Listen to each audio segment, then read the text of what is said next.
Oh, he hit the mic. It's very loud. Like that? Mike? I love it. Who's Mike? Yeah, Mike, you bitch. Mike is our guest star today. Yeah. He's currently at the table right now. Hi. He's outside the door. He's knocking. Hi, Mike. We're not letting him in. Yes.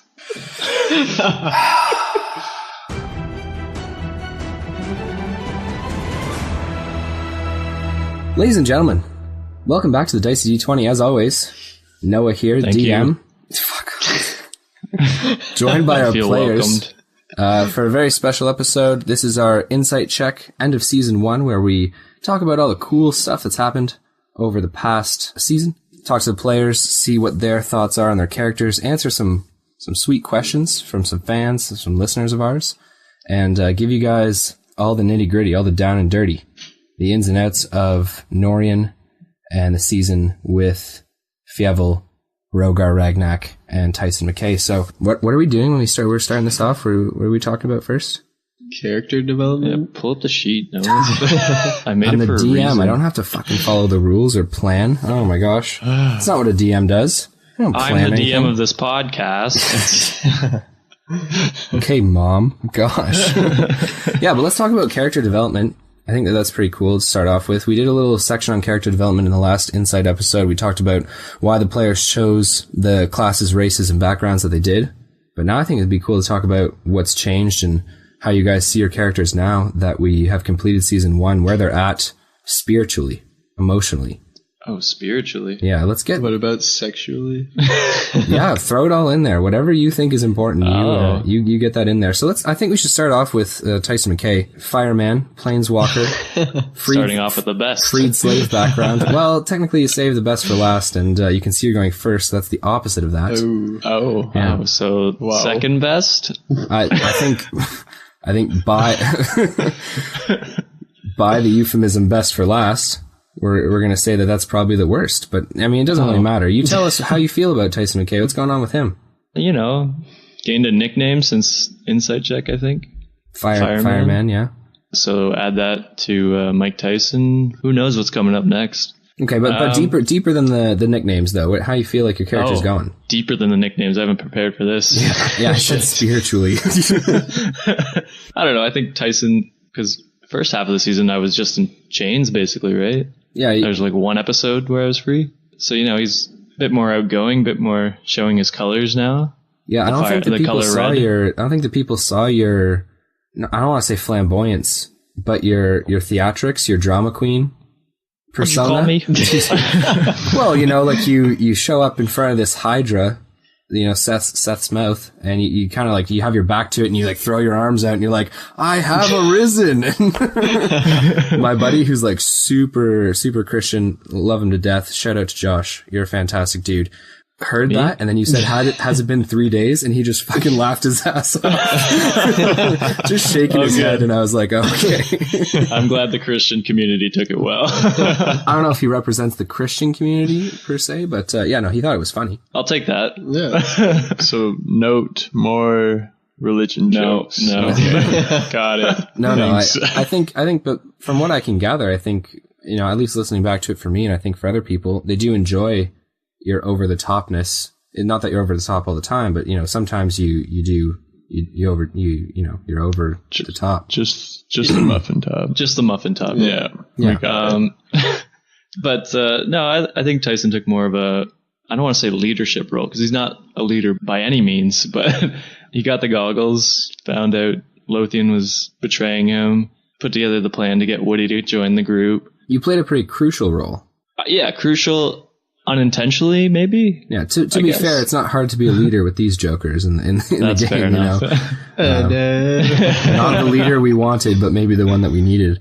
Yeah. No, I think I really like how Tyson McKay is coming along. It's just such an interesting class, you know. Like there's not like the Planeswalker is so cool, and there's so much within it that you can kind of explore. For sure. And I mean, I've only planeswalked twice, maybe 3 times. 3 times, I guess, technically, if you count the first one. 3-4 times. 3 times too many.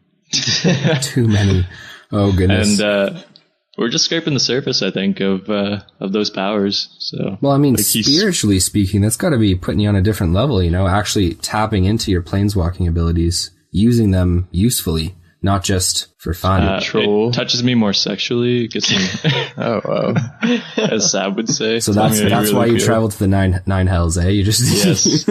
I was like, I'm into that. Yeah, you destroyed any possibility of us having an allegiance with the demons. Thanks a lot. I didn't do anything. I would Yeah, want they'd be like, that's the fucker that tricked us. He ran away, and then he ran back towards us, and then he just disappeared. We hate magic. No, I'll be like, no, I'm funny man, and then I'll dance around, and they'll be like, you're the jester for the new palace. Yeah, I think they would see you more as a pet than as, you know, like an actual comrade or a friend. I'll be the new Fievel. That's a good segue to talk about Fievel. You know, Fievel Mousentrouve. you mean Baxter? Yeah. No. Buzz. By the way, I just want to say for the record, I hated that bit. I hated having to look. There's a lot going on. There's a lot of pages up. You know, a lot of books open all around my little table here, and having to fucking contend with that and be like, oh yeah, I should be calling him Baxter now and not like fucking grow up. Oh To be god. fair, you're the DM. You know him as Fievel. He can't lie to you. Yeah, but it's one of the other, cause, okay, so, you know, I role play the confusing. NPCs, right? You know, so Oren looks to him and says Fievel, and then he's like, that's not my name. And it's like, I don't fucking care what you want to call yourself, you piece of shit. Like, It's Buzz to you, sir. I'm sorry, I identify as an Apache attack helicopter, so you're gonna have to fucking take that back. It's like, no. No, your name's Fievel. But yeah, Fievel, how do you feel about your character aside from that? You know, I feel like I've come to be, I attempted to be the leader. People didn't take well to it. So To be fair, you were doing a shit job. To be fair, you were like, all right, everyone, I've got a speech for you, and then you lick yourself. It's like, what are you talking about? Like, that's not leadership. That was gold. No, I mean, we don't want a leader that we don't know his real name. Like, but you don't we don't know that we don't know his real name. I know, but It's a sick ass name, Baxter. Yeah, Do you think we'll ever find out Baxter's real name? probably not. unless you have like the wand of truth or anything like that. Because, I mean, then he won't do no. it during his, like, dying words or anything. We already realized that. No, his dying words was pretty much a huge fucking spout off rant. I hate you. I'm gonna kill you. Fuck you. It was the poison OD. I'm sorry. I think there's a really cool question coming up in question time about it. So we'll leave that for that. But anything else that you find cool about your character, like as far as abilities and feats go, anything cool that you've encountered from levels 1 to 5? Definitely the animal conjuration. I don't know. When I was like looking to see like everything that I could conjure, I'm like, that's fucking sick. Cause I was like 2 direwolves. That's sick.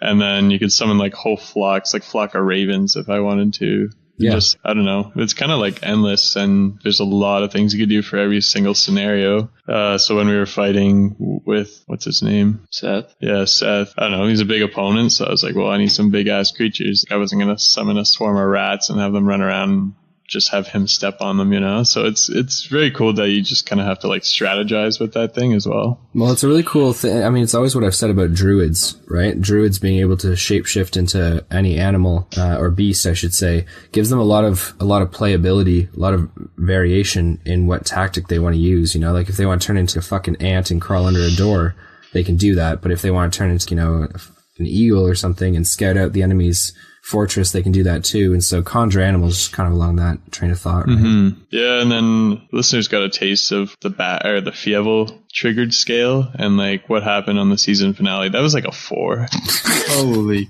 out of 100. Yeah, Out of 100. Fuck, I wouldn't even want to. I don't want to deal with a 4. Goddamn, like, yeah.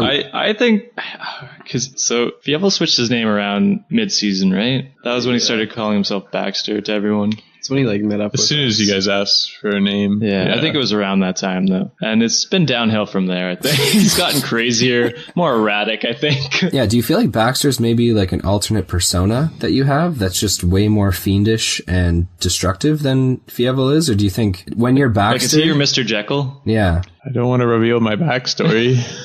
Okay, we're not talking as player characters here, though. We're talking as the guys who play the game. So you can talk about whatever the fuck you want. No, that's kind of like a good persona type thing. That Fievel's more of like a tamed, simple mouse, and I feel like Baxter is that crazy motherfucker that stabbed the shit out of that orc in the intro, and the one that just like gets pissed off, and he's a mouse. He's been pushed around his whole life, and you know what? You can't always be the nice guy. Sometimes that alter ego's got to come out, and you got to show him who's boss. Yeah, but I think the key word there is come out. You know what I mean? Like you're Baxter all the time to these guys, and I think it would be kind of cool. This is just, me talking as DM, like if you actually made that a bit, you know what I mean? Instead of like always being Baxter, like, oh yeah, there's Fievel, and then you just see the rage in his eyes and he starts to like stab someone repeatedly, and you're like, oh shit, Baxter, calm down, because you're not talking to Fievel anymore, right? Like, I don't know. Yeah. So it's kind of like the Smeagol to the Golem. Mm-hmm. Yeah.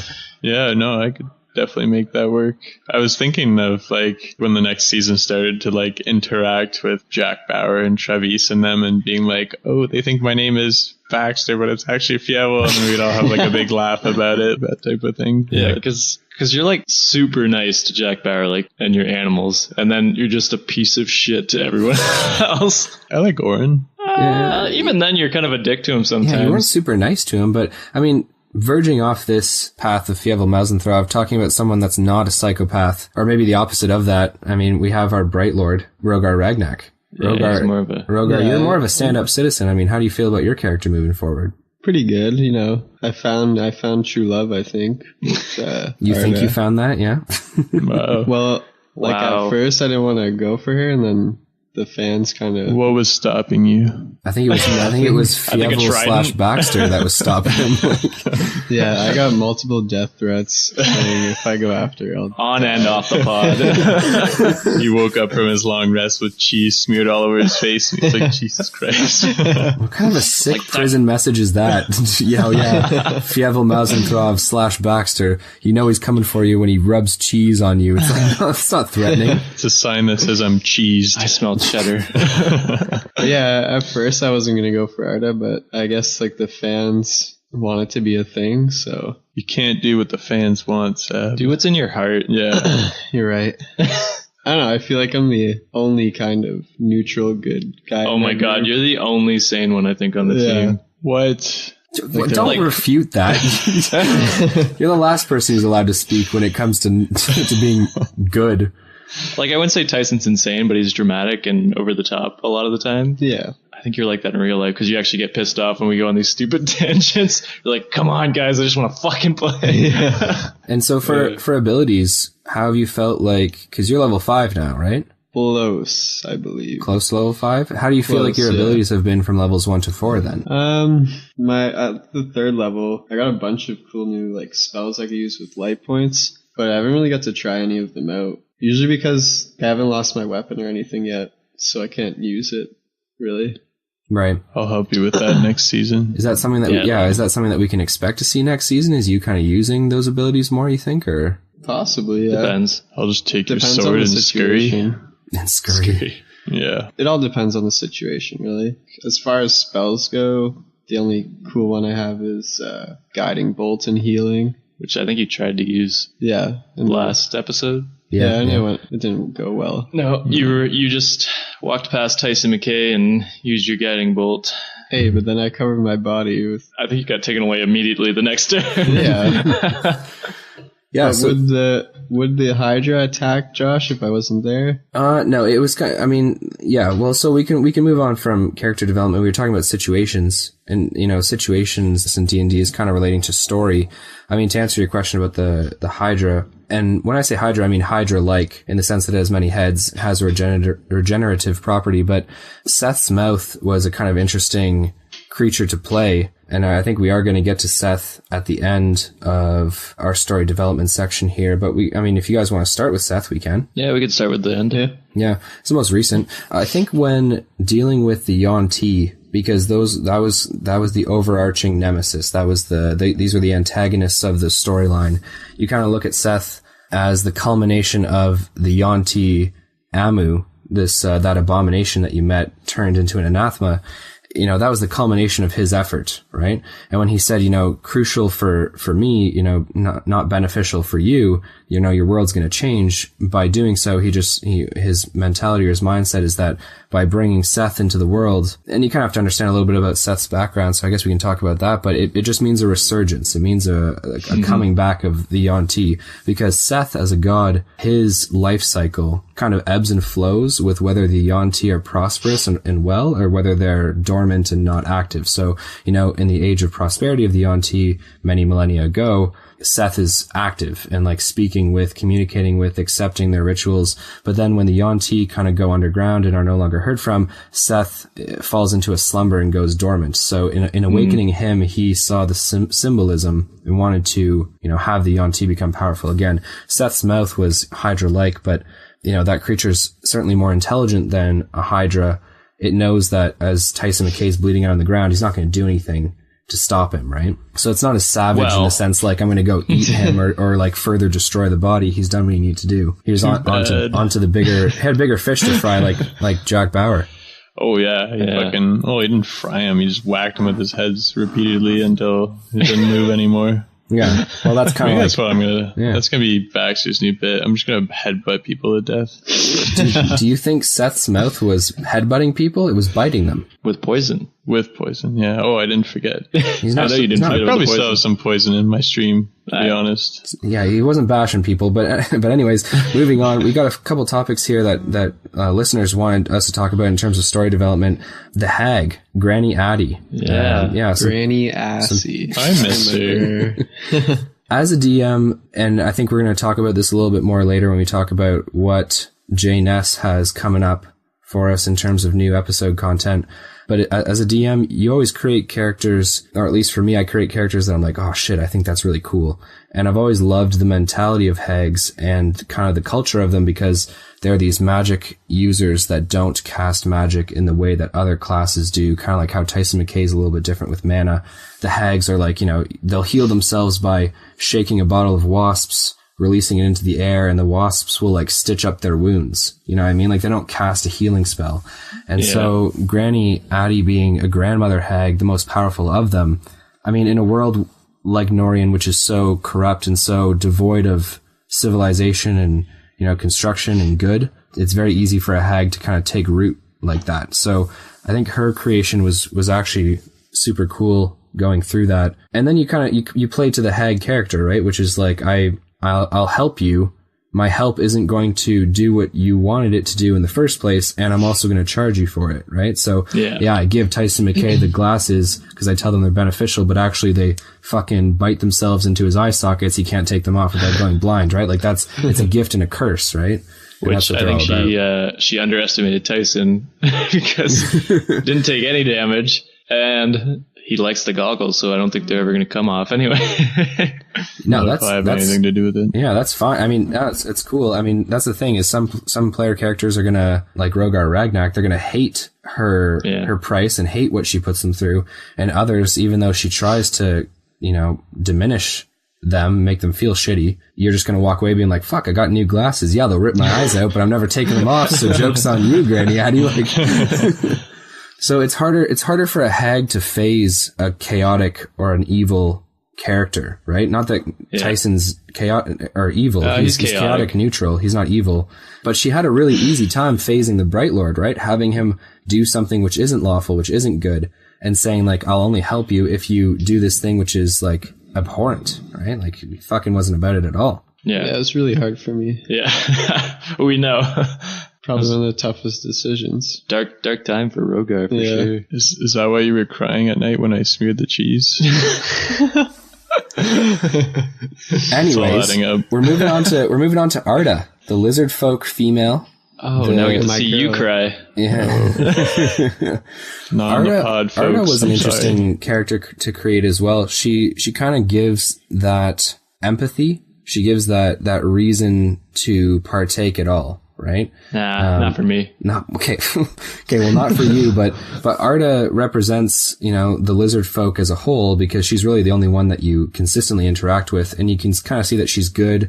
The lizard folk people mind their own business. They're not really about any of the things that, you know, the humans are about, or that the mice folk are about, or that, you know, the Bright Lord's about. They just want to be left alone. But now they're faced with this really dangerous situation, and Arda her character was there to embody that, right? Mm-hmm. Of course, the love triangle that ensued was, I couldn't have even written that. Magical. The best things you can never write on your own. They just kind of happen. I had no idea that the mouse was going to be like, hot damn, that's a fine lizard ass, man. It's like, and then the Bright Lord, you know, just being good and trying to save her people.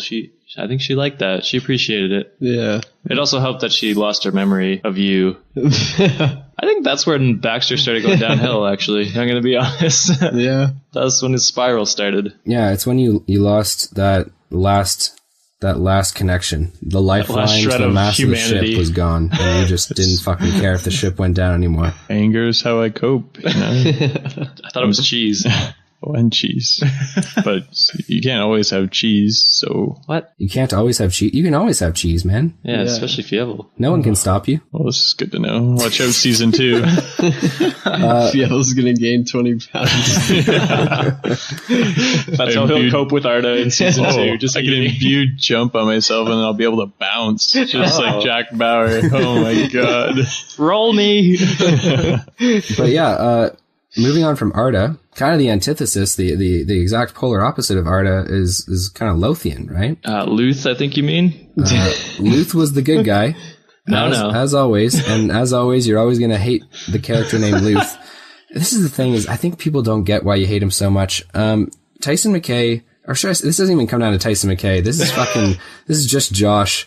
There was a character named Luth in the past seasons of D&D before the pod. And for some reason, that really good character it creates vitriol. You just hate him. No. It's because there was one battle when we were fighting, and this Luth character, he attacked and he rolled a 1 and he stabbed me in the back and put me down, I think it was. Yeah, but that happens, you know, like, get over it.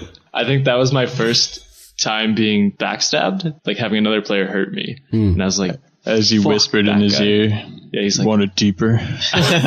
No, but I mean, talking about actual backstabbing here, like Lothian is an actual backstabber. Like he's guy's slime. Yeah.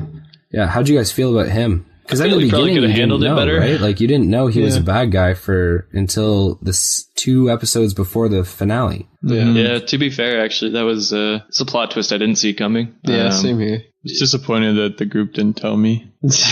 Do you think you deserve to be told? We could have stabbed him. Not even deserved. I could have shanked a hoe before we went into that temple, and then we would have gone in, and then there would have been no sacrifice in the bull. Oh. I would have been able to pee in it, and everything would have fell into place.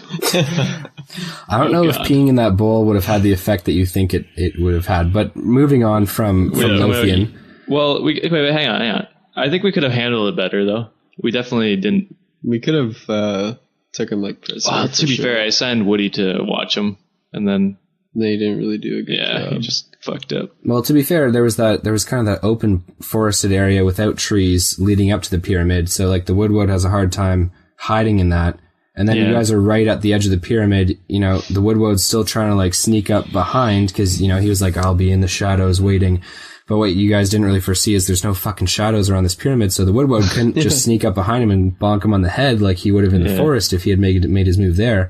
He was like 40 feet away at that point, just trying to get closer to you guys without being seen. So that was kind of where that fell apart, but that, I mean, through no fault of your own. Yeah, because there's no way I could have gone like, okay, Bright Lord, let's just kill him now. And then we start attacking him, and then Fievel's like, the fuck's going on? And then Arda's like, the fuck's going on? And I don't know who he's going to attack. So there's no point where I could just attack him without telling Fievel. Yeah. So I probably should have maybe told him, but would have been nice. I don't know. I think we could have kept him like prisoner. Especially that episode, me and Fievel were fighting a lot. I think I won because you went through the magical border first. I was hoping Jack Bauer would die so you wouldn't have that power to lift over me anymore. I would have found another. I would have killed it. Okay. So are we good to move on from Lothian on to the next? Yeah? I think that was just the only thing. I would have played that differently, I think. He's a real piece of shit. Yeah, let's really care that he died. But we did talk a little bit about Woody, the Woodwode, for those interested in him. He's based on the Woodwode, which you can find in Volo's Guide to Monsters, one of Dungeons and Dragons books, which has been released. And the Woodwode was kind of an interesting concept. People often think that, you see this like Woodwode, it's this magical creature, fey-like almost in terms of its characteristics and appearance. But what it actually is through a sacrifice, an individual, a humanoid, in this case a lizard folk from many, many millennia ago, gave up his life to create an eternal protector that would always protect the map, the mechanism by which you could find the Yuan-Ti temple. So Woody, as he is, kind of cutely named, was actually a pretty serious character. They don't really remember anything of their life before. They just, they know that they have this ultimate goal, right? He was definitely one of my favorite characters. I mean, I bonded with him the most, I think. Well, it was really cool how you got him on your side. I mean, that was something with that role that you had. Because, he could have very easily said no, right? Like, they only really care about their task, which for him was like protecting the mechanism, protecting the snake structure, the ruins. But with that, because you rolled a nat 20 on that. I think so. Yeah, and so he was just like, yes, I will help you, because it was based on that goal, right? So that was kind of cool.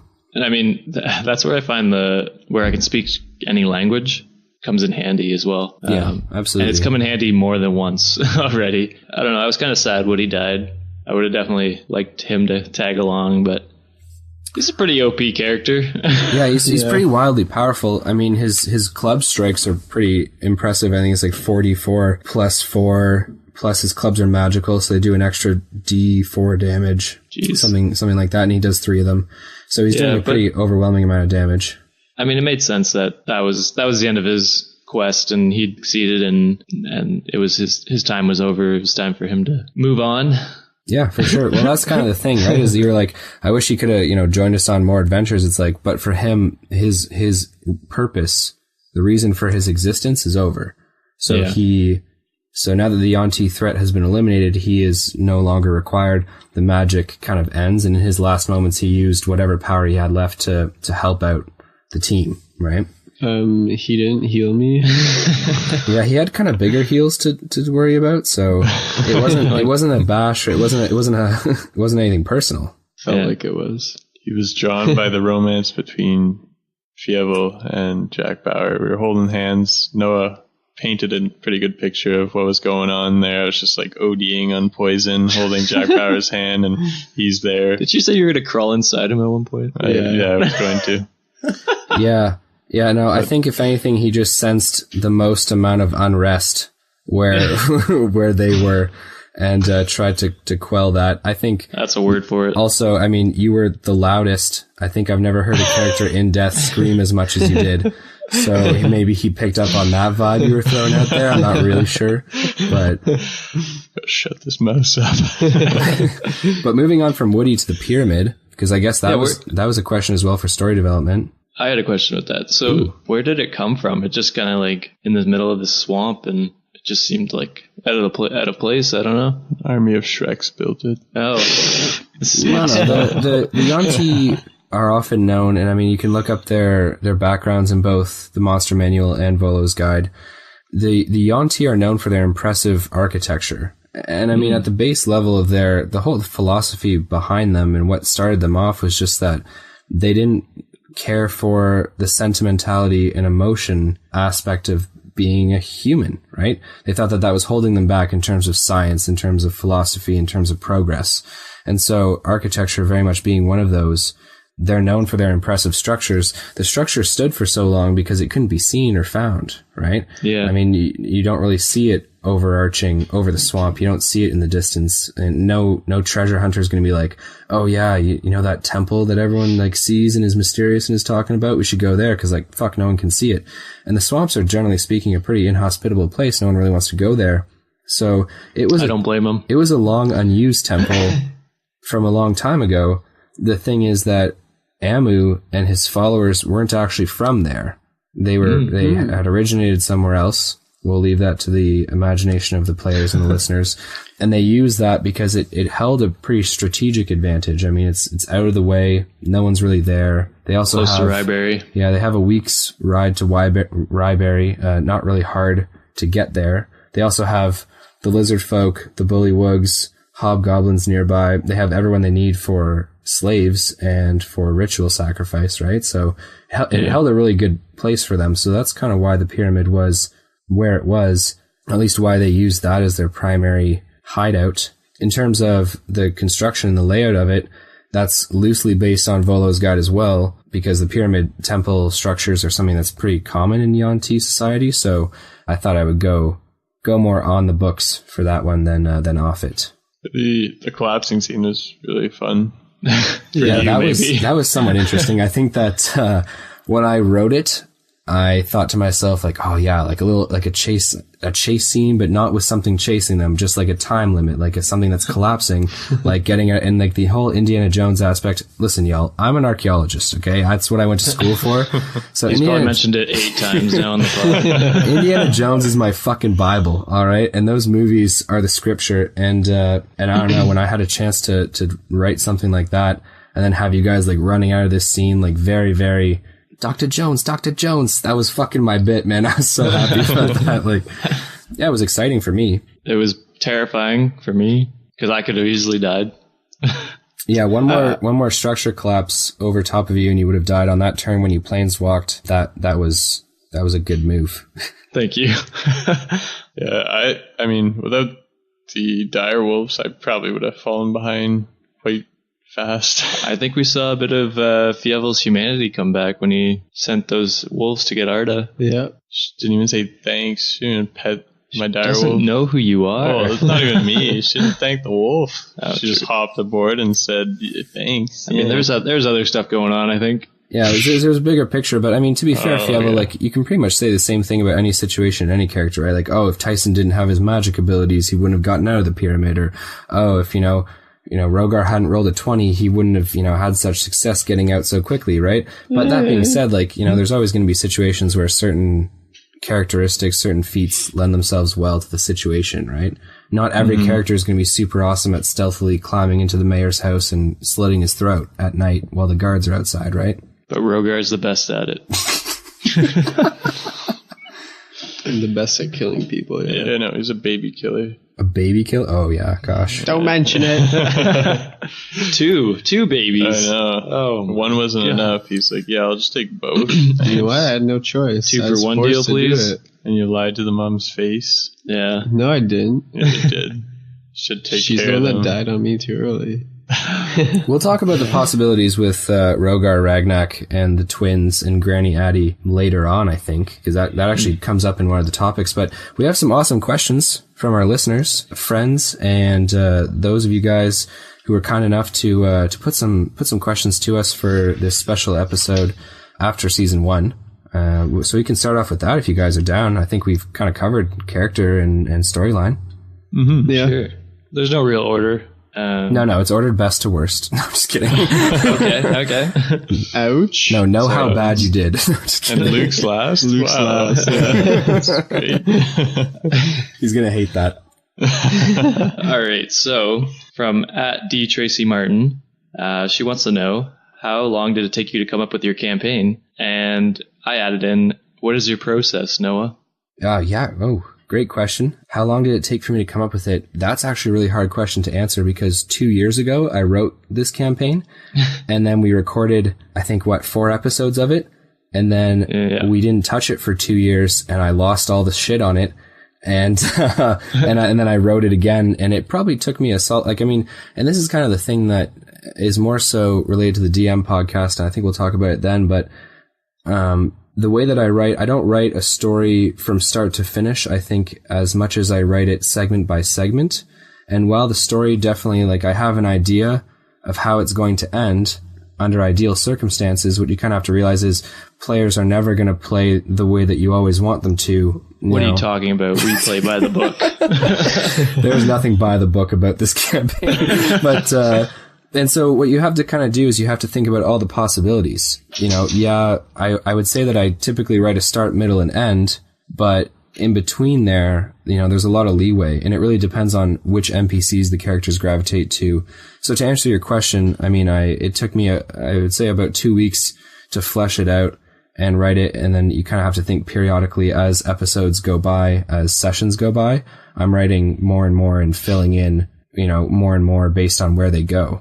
there was a lot written for them to further explore the Bullywug Society, but because they didn't do that, I fleshed out other areas prior to gameplay. As far as the process goes, I think it's everyone's different. My process is just to set the time aside. I love doing it, so it makes it really easy. But what I like to do is I like to, get my headphones on, listen to some pretty chill beats, and then just start scoping for whatever it is that I find interesting. I'll flip through the DM handbook really only when I'm trying to, like, if I'm having a hard time with, for example, like what a villain's bit is going to be, because the DM handbook's a really good tool for that. Say a villain is, attacking a town, but he's not attacking it in the regular way. He's like attacking their crops, right? That's not really something that you would think first when you think, the villain of a whole campaign, but that can be it, right? Yeah. So I sit down, listen to my beats. Pick your poison, right? For me, it's a nice bottle of Jack, and you just start writing away. And, using whatever resources you got going on, right? If you just to name a few, the Forgotten Realms wiki, super awesome. D&D wiki, super awesome. Monster Manual, Volo's Guide, Xanathar's Guide to Everything. If you're, at a point where it's like, I just don't know where I want to go with this next, I'll just research classes, races, backgrounds, and different things that are in the actual canon. And then, piece together something that I think is really cool. Because that's what it's all about for me, at least, is always just finding something that I would want to play.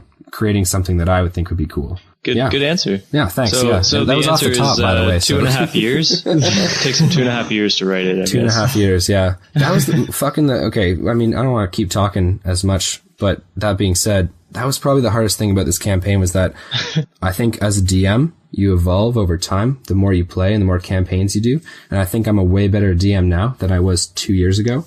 And Disagree. Yeah, you got away with more shit back then because I didn't know as much. That's different than not being good. But so, having to reconcile that, because when Josh was like, I want to release these episodes, and I was like, dude, I really don't know what the fuck's going to happen in there because I have no idea, because I used to be on pen and paper, and I, then having to pick up from where I left off and fill that in with what I do now, that was probably the most challenging thing. But yeah, great question, D. Tracy Martin. Love it. So another question on D. Tracy Martin. This is directed at Tyson. So she's asking, what is Tyson's outlook on life now that he's been to hell and back? Oh, the 9 hells. To hell and back. Is it 9 hells? 7 hells. I forget. 9 6. hells. To be honest, Tyson was only there for like 5 minutes. He's a pretty positive guy, mostly. So I don't know that it affected him mentally that much. Yeah, because it was kind of funny. Looking back, like I was editing the podcast and I was like, this astral plane kind of thing it's basically heaven. Like it's a nice, calm, soothing area, and then straight to hell right after.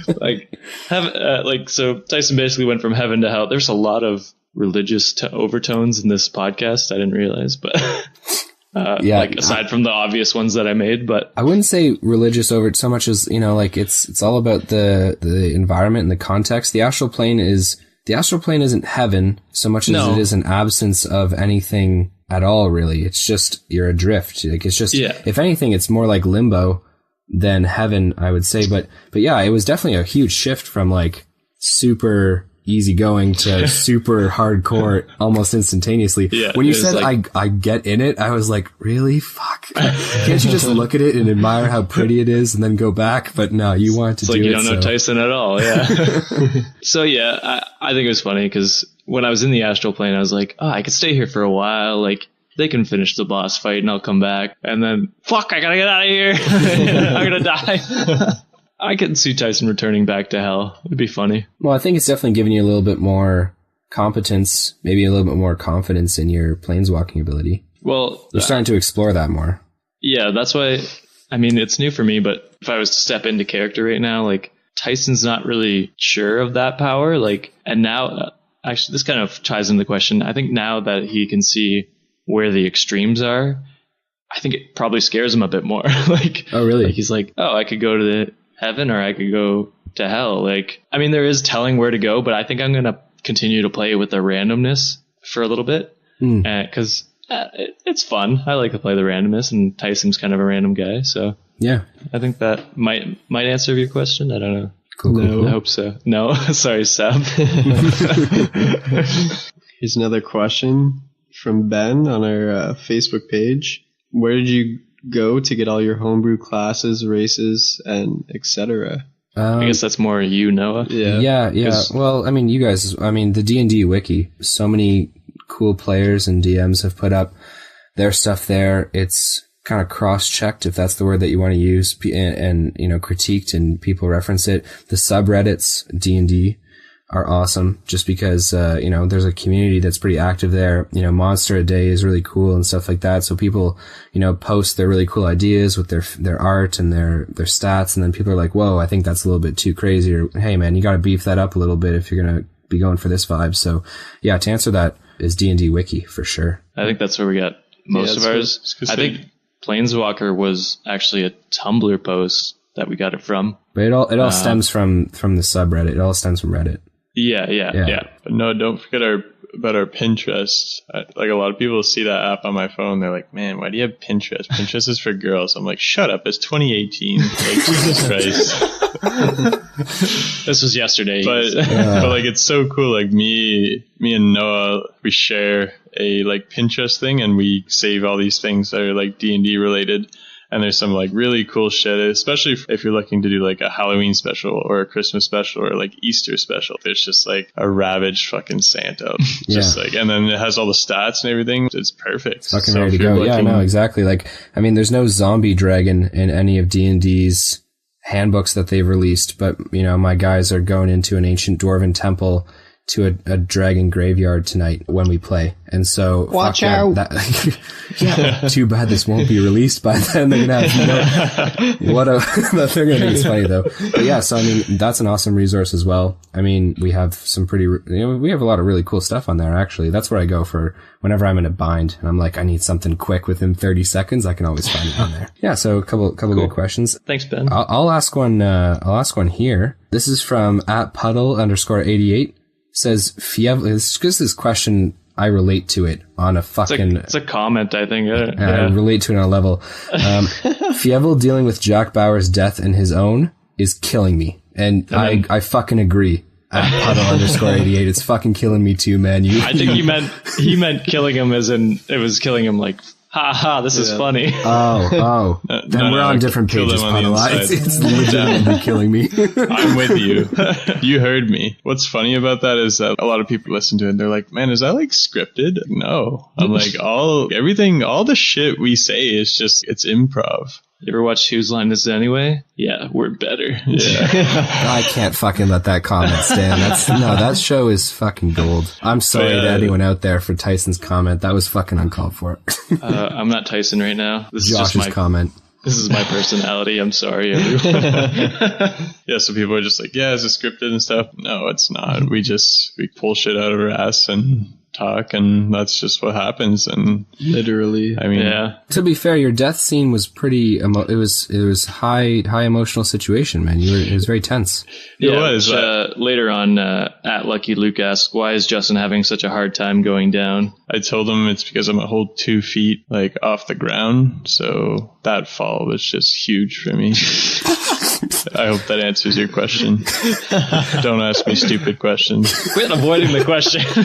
Yeah, no. Can you give us a little bit of insight, if you will, into your character? I've never seen you that enraged in D&D, and we played for 3 years together. Well, the funny thing was, and I couldn't tell whether it was real or character. Or it was a bit of both. It was real. I apologized to Noah afterwards. Shit, man. Like I don't know what came through me. Like I just like let out this shitstorm, and you took it. I'm glad you were laughing because we were all dying. Otherwise, like if you guys just like stood there in shock, I just would have been like, and yeah, that's my turn, and I would have just like rubbed it off my shoulder. No, I was having a blast with it. I thought it was super funny. But I guess I'm not overall, even like in person, I'm not like an angry person. So like playing like video games and playing D&D allows me to get out all this anger, I guess. So I don't know, when something bad happens to Fievel, it's a personal thing, and I'm just like, hey, fuck off. Quit picking on Fievel, you know? Like, which is the funny thing, because I'd already been down since the beginning of that fight, and he's like, "Why are you picking on me?" Well, I'm down. and Sam's getting attacked too. It's like I'm literally in its mouth dying. No, it's just a rough scene, and like the dice were just horrible to me. I had 19 to hop on the bowl, and then when I actually wanted it to count, I wrote like a 4 and I couldn't piss in the bowl. I'm like, fuck, well, like, come on. And then, from like the rest of the night, just 5s and 7s and 9s and 11s, and it just like wasn't enough to do anything. And I guess that build up of failure, I was just like, fuck, something's going to happen here. He embodied the Baxter. Yeah. When the dice aren't on your side, it's hard. It's a hard game. Yes. And Seth was like +8 to hit. So he was hitting almost everything. I know. For me, I have a 10 AC because I don't have any armor. So he would have to roll under a 2, like a 1, like a nat 1 for not to hit me. So, which is why I ran as soon as I could get up. I was like, to the rock. Yeah. I feel like that was kind of my reasoning for not picking you up, because I was like, he would have a turn, and then if one of those heads targeted him, he would just go right back down. My heals aren't enough to bring you back so you can take 2 rounds of hits. Like, it would just be like a temporary, like, oh, hey, I'm up, woohoo, and then you just get mauled by just an extra body bag. Exactly. Just pile them on. I already took that job, so it was okay. Yeah, I hope that kind of like Justin Ness / Fievel. Yeah. And the funny thing of that was none of us were stopping him because, I mean, Noah was laughing and I was in tears and Sab was laughing. So none of us could control him. So he just kind of went on this rant and none of us were going to do anything to stop him. By the time we got control of ourselves, he'd said enough personal things to Noah that Noah's just like, you know what? Fuck you. You're going down right now. Well, to be fair, what I did wasn't so much retaliation. I mean, Seth's mouth had at that point 7 heads. It was going to attack a myriad of people. It wasn't against Fievel per se, but I mean, yeah, now that Fievel was there, I'm going to divert one of those heads and hit him because like, you can't not hit him after that because then it seems like, I'm taking it easy on him. So, I just had to keep playing the game the way you play the game, but it was, I still thought it was super funny. Hopefully that kind of answers both Luke's and Puddle 88's question there. Yeah. Or actually, comment. Puddle's got a bunch about you. So let's just dive into all these. Okay. So the next few are from @Puddle_88. He kind of comments. We talked about this a little bit. He's like, I love the way Fievel has gone from somewhat sensible. He put that in quotes because I don't think he was sensible by any means, but somewhat. Okay, yeah, kind of. Like he had a quest. He helped Arda and the lizard folk, so he was okay. I'll give him that. I gave up love so that she can live. That's true. Yeah, it's pretty big. He said, "I love the way Fievel has gone from somewhat sensible in episode 1 to Baxter, bringer of chaos, leaving Rogar to be the voice of reason." True that. Which is scary to think that Sab is our voice of reason. Hey, so far so good. I mean, his player character is definitely a voice of reason.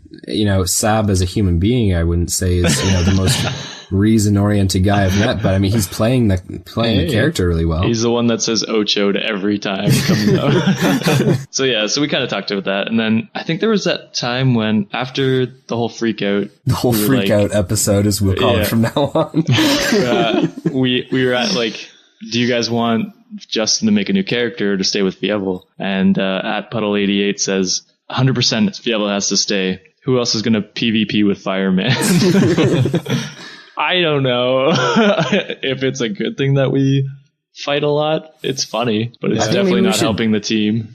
The word PvP though, it's got me thinking here. We should think about doing Coliseum matches, like very special, end of season or mid season episodes where it's like just the Coliseum, 2 players, 3 players going in, betting some coin, betting some magical items. It's a hoot, man. I mean, the tension is high. Sick. Yeah, tension's high already.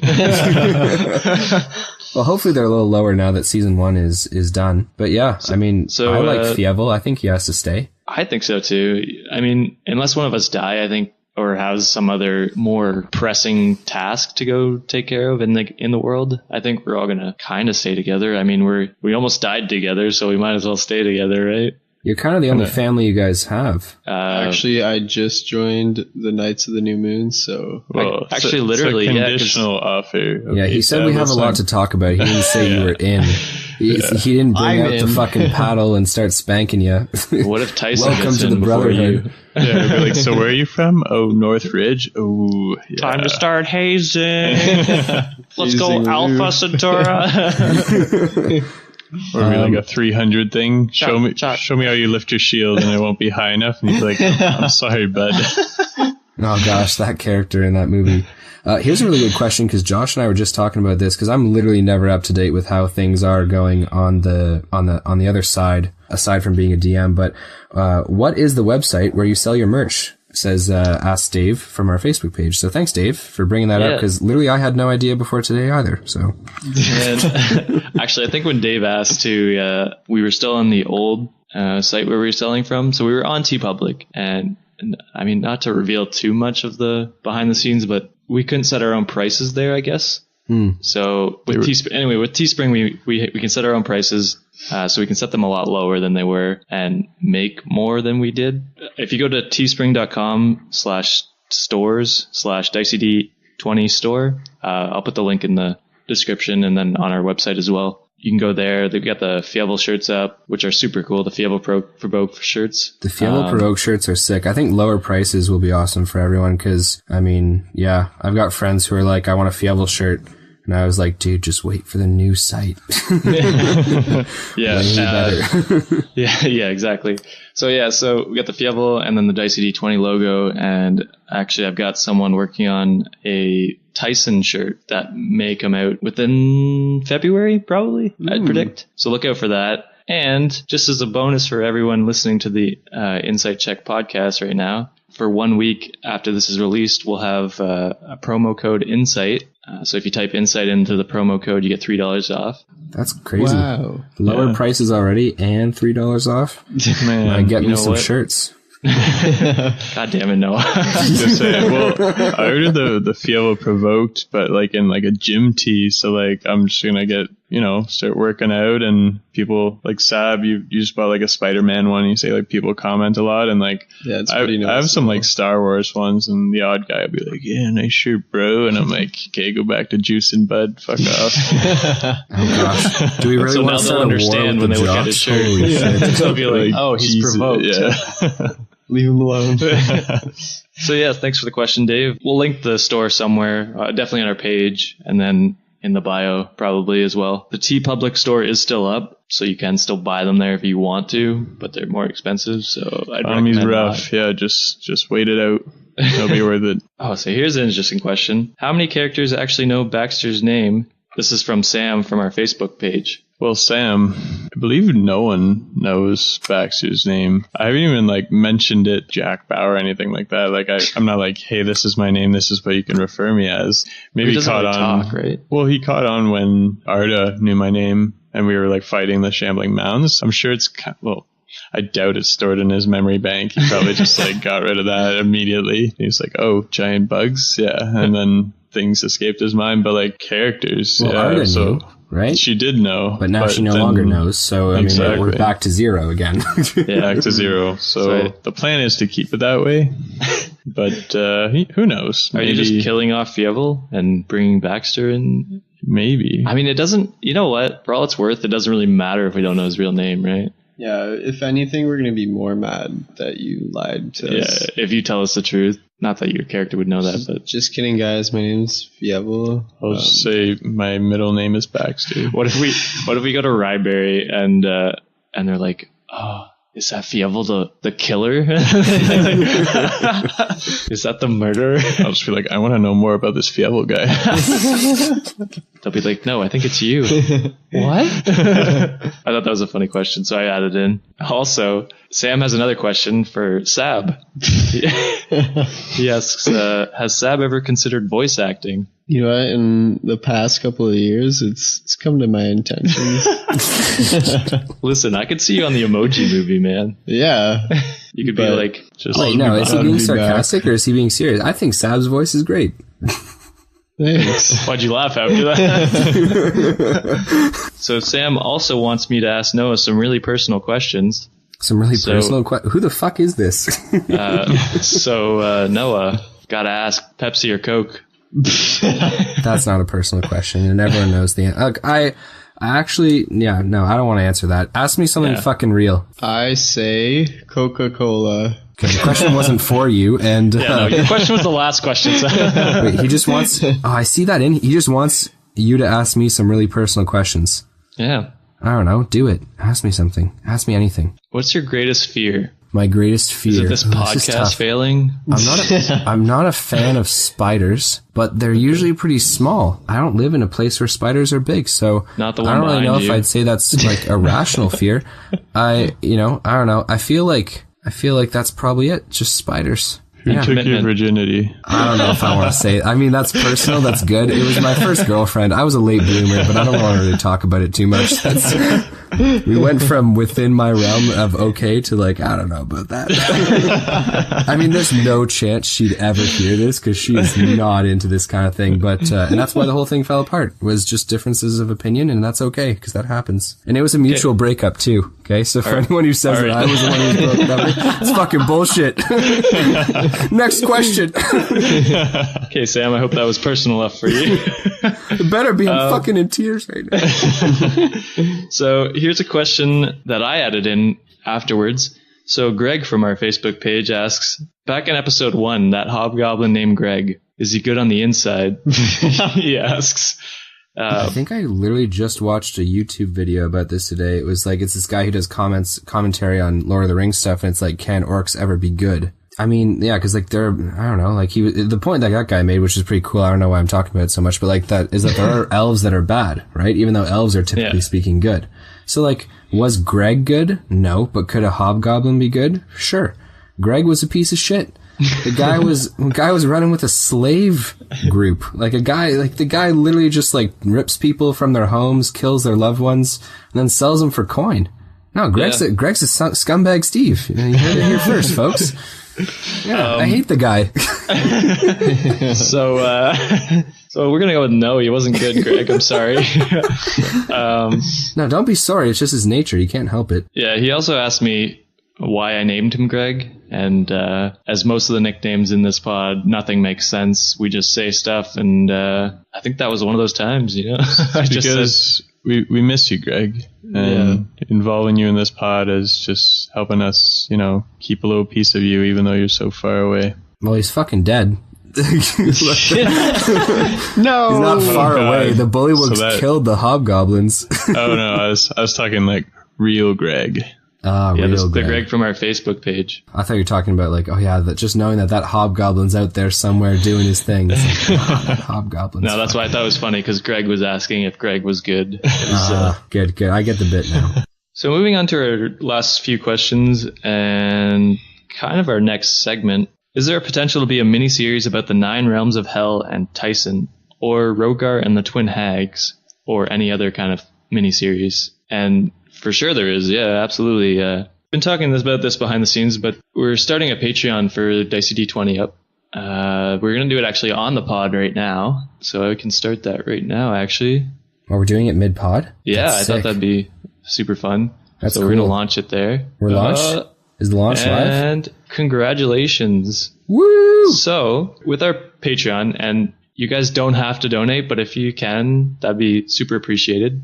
It just allows us to, do more things with this podcast and, expand a little bit into more content pieces, perhaps. Because right now we're putting out, 1 episode a week with the Patreon. We could, and this is why this comment was a really good segue into it. Side episodes and stuff like that. We're talking about downtime in D&D, where a player can actually go off on his own, explore a part of the world, like maybe Tyson in the 9 Hells, or maybe, our Rogar Ragnak and saving the babies that he promised to, or Fievel maybe going off on his own, doing something like that. That's some extra content that could easily happen for sure. Yeah, which is, one of our first stretch goals is a 3 to 6 episode miniseries. We're not sure how long it would take. It would contain one of the main characters, potentially 2, depending on what the quest ends up being, and we'll do like a side quest kind of thing.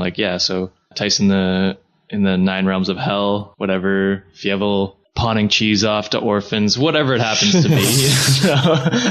Fievel starts a cheese fucking empire. He invents Gouda. The cheese empire. Oh yeah. we kind of go over the tiers here if we wanted to. So tier 1, you donate $1. Super appreciated. Every little bit counts. That's like a McDick's coffee. That's not bad. Yeah. If you're in the States, doable. That's like 80 cents Canadian. Jesus. Okay. Thanks for the breakdown, Econ. Loser. So if you donate $1, you have a chance to have your name called out on the episode. We'll call a few names out per episode, and then we'll put your name on our website as well, just to kind of, give a shout out to the people that support us and help us out. So if you do $3 or more, you get the same as the previous tier. So name shout out, name on wall, and you get access to our mini series when we hit our stretch goal. So super cool. We'll kind of make that like a weekly update. Just like a bonus. It's a bonus thing, right? Like we're trying to hit that, and we'll do it as a bonus. We can talk about potentially releasing it for everyone, but we'll give it to our Patreons first for sure. And then if it's $5 or more, same thing, access to the mini series, all that stuff. And we thought it'd be super cool to give you guys PDFs of character sheets and NPC sheets and maps and other fun lore-based things like monthly or bi-monthly, however we do it. We'll just send those off to you guys in PDF forms, and that way you guys can see how the characters are made and what they contain, and if you wanted to use that character in your own campaign or create something off of it, right? Yeah, I've had boys in the past take their characters, which they created in my campaigns with me, and then they use them as the arch villains in their own campaigns as DMs. Like Max has used Sir Elgar the Well Endowed, this Oathbreaker Paladin, as the climax villain in so many of his episodes. And fucking Sir Elgar always kills everyone and rips their dicks off. It's I don't get the allure as a player, but as a DM, it's gold. So yeah, if you wanted to use Baxter as a mini boss or something like that, that'd be kind of funny. Yeah, that'd be pretty cool. Good luck. Good luck. He'll turn into the mini boss. Literally 2 feet tall, mouse. Scurries a lot. Jack Bauer beside him. Yeah. Yeah. So if you guys want to donate, super appreciate it. If not, I still appreciate you listening to the pod, Not as much, but... Jesus, you can't. No, because listening helps bring possible sponsors to the podcast, sharing it with friends and stuff like that. Yeah, which is a really good segue into this next little bit. I don't want to give away too much, but we do have a sponsor on the docket coming up in season 2. We're going to be talking a little bit about them, and they've been very gracious with us so far. So look forward to hearing all about that. And just happy to bring it to you guys. If you wanted to, go to Patreon, search Dicey D20 podcast, and donate if you can. Buy a shirt if you want. Whatever way you want to support us, we appreciate it. Except for Baxter, apparently. So he doesn't appreciate us either. So don't feel left out. He's kind of a whore. You kind of have to buy his love, don't you? Yeah. You got to take him out to a nice shrimp dinner and feed it to him. $9.99 shrimp bowls, man. You got me. Send them in the mail. I'm ready. Okay, no, don't send them in the mail. Don't send the shrimp in the mail. We have one more question, right? Yeah. So this kind of ties into what we're going to talk about up next. So at Lucky Luke asks, what is the premise going to be for season 2? The premise.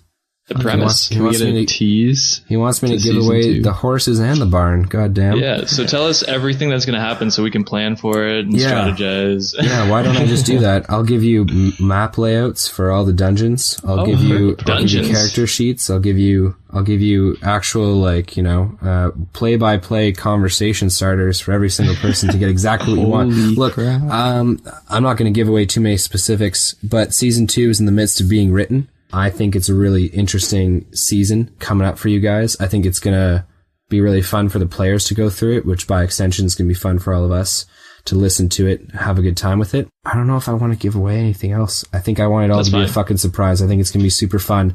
Get excited. Season 2 dropping soon in stores near you. Yeah. We can kind of talk about the timeline though. So we talked about everything's hush right now, Josh. Everything's hush. Okay. We don't want. The only thing I'll say is that there's going to be ale, there's going to be bitches, and there's going to be taverns. That's all you need to know. Fuck, you know what? I like that a lot. Out of game inspo point. Take it. You fucking earned it. Oh my god, we can earn inspiration. Hey, points that's here. great. Game inspiration. Dude, there's gonna be ale, there's gonna be bitches in taverns. We should get a shirt made like that. It's like, fuck Arda, bitches get That'll money be- or something like that. But yeah, so, I mean, as far as season 2, a little bit more information, I guess, for timeline wise, cause that was something that Josh brought up. Typically what I like to do in between campaigns is I like to give players downtime to explore the world, which is why when you guys asked about mini-series, my brain was like, boom, yeah, absolutely, downtime, right? So that downtime could come in the form of 6 months, could come in the form of a year of in-game time. It's not real Fievel- lifetime, don't worry. So Fievel would be like a year older, or 6 months older, or whatever the case may be. And then that's where the events Sack will be on the ground. Jesus. It already is. Yeah, you're scurrying everywhere. You're 2 feet off the ground. Your balls are absolutely touching when you're running on your belly, scurrying around. But Fievel has balls. but that's the point. He's not a female mouse, anyways. Look, but that's We the don't point know. where season 2 We don't would know start. anything. You should do a perception check on me in season 2. So are we doing prologues to come into season 2 then? Downtime to come into season 2. So they're kind of. Our own kind of prologue. Okay. Are we going to be together, or are they going to be? They like might be a a little bit individualized. I'm curious to see what Tyson does. I'm lost. Probably spending it with Arda. Not gonna lie. Probably trying to kill the Bright Lord. Pound out a couple of babies. In 6 months. Yeah, Yeah. so babies. Well, yeah, I mean, I don't know. I One kind can of be like to look one. at it realistically, right? Like, is there a world-shattering, world-ending event every 6 months? Like, I'd like to think not, right? So, like, there is time in between. We're going to take probably 2 weeks off in between season 1 and season 2 for the main quest. We're going to be recording a Dungeon Master podcast, hopefully sometime next week, and then we'll release it hopefully the week after, depending on how that goes. This is all tentative. And then we're going to take a week off from that. So you're only going to be missing a week of content, I guess, technically. And then we'll be back into it with the main quest, which will be the Downtime. Yeah, okay. Yeah, so we're going to take a week off after the Dungeon Master podcast episode just to kind of record and get a couple episodes recorded and edited so that we can release with more consistency as we missed a week last week before. We apologize for that, but hopefully this time off will give Noah a little bit of time to write and give us a little bit more time to record. Your boy needs the cream, man. Your boy needs to write the episodes, Yeah, With the cream. Because last No, time he it's had like, 2.5 no. years. Now he Big only mouth. has... Yeah. Yeah, We're it just, took me like, 2.5 years to write season 1, y'all. Stay tuned for the next season of Dungeon Dicey D20 in a year and a half. But I just want to say thanks so much for everyone to listening to season 1. I hope you guys are going to enjoy, if you liked season 1, I know you'll enjoy season 2 even more. It's a blast so far, just Hasn't writing been it out. shot yet. Hasn't been shot yet. But could ruin everything. Shout outs to everyone. I'm going to pull a Bright Lord here. I just want to wish everyone a happy new year. Hey, don't steal my line. It's almost February. And I just want to say thanks to everyone. Whether it was morning, evening, noon, or night, it's been a pleasure bringing you guys this Insight episode. Yeah. If you guys want to follow us on Twitter, it's at Dicey D20 Pod. Justin controls that, and he posts the dankest memes Ever. The dankest memes. He will show you the way.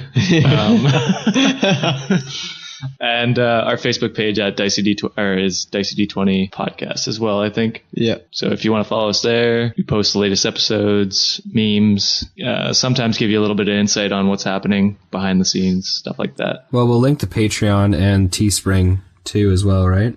Yeah. So Cool. We'll link all that in the bio. I just want to say thanks a bunch, and we'll see you next time on the Dicey D20. Okay, bye. Okay, bye. Bye. I love you all. Oh my god.